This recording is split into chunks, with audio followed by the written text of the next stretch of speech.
Hi, my name is Leah Chantal. Welcome back to my YouTube channel. Today, I'm going to talk about why it's so important to surround yourself with supportive people who believe in your dreams, and why it's so important to lend that support to your friends as well.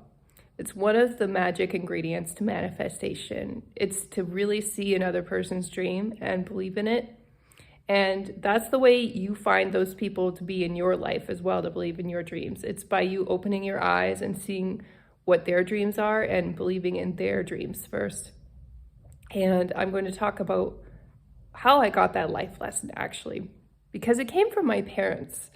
Now, my parents were both the first son and daughter in their families to go to university. And back then it was a big deal in their families to be the first generation to go.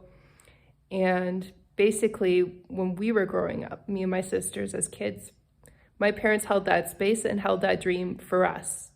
There was never any question about our academic ability. There was never like, oh, you're so dumb, you'll never make it. Whereas what was interesting as a child, when I look around the other people in my class, a lot of them would play dumb and a lot of them didn't expect to go to university, and then they didn't really achieve those dreams. But my parents always held that vision for us right when we were little girls. And the other kids in our class thought our parents were a little bit weird. They were older, they were university educated, and they were very keen on sending all of us to university if we so chose to go to university. And basically, it just wasn't even an option to not go, really, unless that was really our dream, was to do something else. And when I was young, I actually had a speech impediment. I didn't learn to speak English fluently until I was 5 years old, which a lot of people are really shocked to hear that when I tell them that, because I am such an avid reader now and such an avid writer. That's my greatest strength. Even when I applied for a job in the military at one point in my life, they also said that I was like genius at the skill set, like that I had an incredibly high level knowledge of language and reading and writing. But that wasn't always the case. When I was 5, I was very slow to pick up on language, and my parents were worried that I'd be mute. But they were very determined to raise me to go to university. They held that dream, those believing eyes for me, and I picked up on language. And then my learning really sped up, and I really started to catch up quickly to the rest of the class. And then I was a very advanced student pretty fast. And basically, they never gave up on me. They always had that dream for me, and they always had that dream for themselves to go to university. And it's such a vital key to success. If you want to manifest anything, you need to believe in the dreams of others and support them, and they should be supportive of your dreams. But it's so surprising. I noticed this in elementary school, and even now as an adult, how people dismiss other people's dreams. It's like, oh, you want to go to university? That's so nerdy. Why would you do that when you could go work at this grocery store, for a high wage and not bother? Like, there's a lot of that attitude in my city where university education was just not seen as important or worth it. Although some people did. As I got more mature and progressed through high school, more people got the idea that this was probably something that was worth pursuing. But it certainly wasn't like that early on in elementary school. And I got the lesson from my parents that basically, if they achieved it and they figured it out and their parents weren't even that supportive, then of course, then I was going to figure it out and I was going to progress in university. It just wasn't even a question. And that was the belief that I held, whereas other kids might have questioned themselves and compromised their ability to get into a competitive university program because they just didn't think they were smart enough.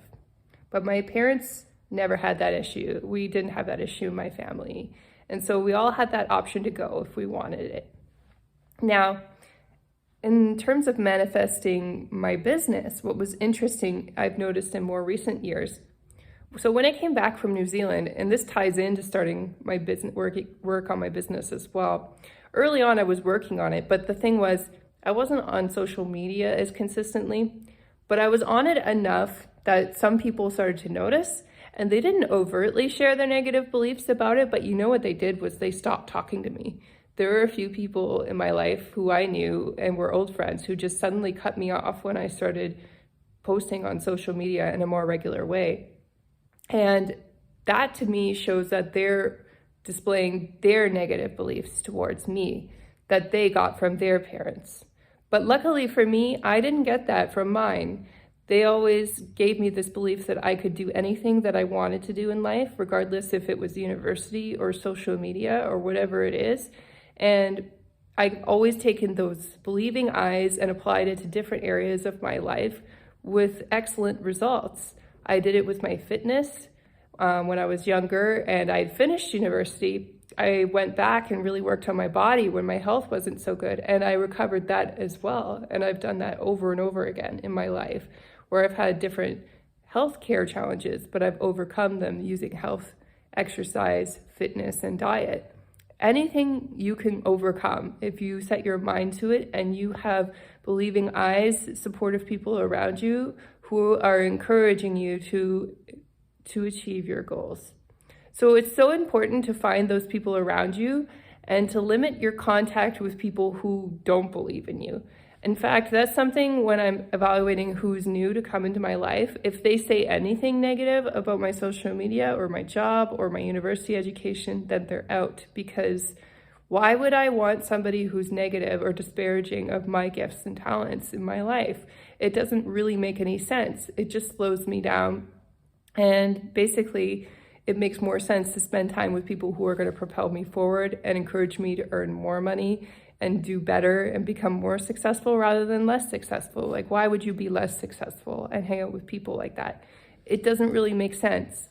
But I think people underestimate how important this is to have a peer group of people around you who are believing eyes and who are supportive. And I may have taken it for granted earlier in my life as well. Except that when I analyzed my life, I realized that my parents were probably my earliest believing eyes and my earliest supporters in my family, even though we were kind of the oddballs that went to university and that wasn't a valued experience in the school that I was growing up in. But later, it did become a valuable experience and people learned to appreciate it more. And now I think I'm seen with a lot of respect for the education that I've achieved and all the accomplishments I've done in life. And that took some time and some building, but it was worth it. And it was worth cutting out all of those negative people in my life. Some of them fell away naturally, but you don't want them in your life regardless, whether they're ignoring you or saying something negative. Either way, it's just better to let these people go and to continue working on your dreams, because why not? I believe this life is unlimited and we can do whatever we set our minds and hearts on doing. Have a wonderful week, everybody.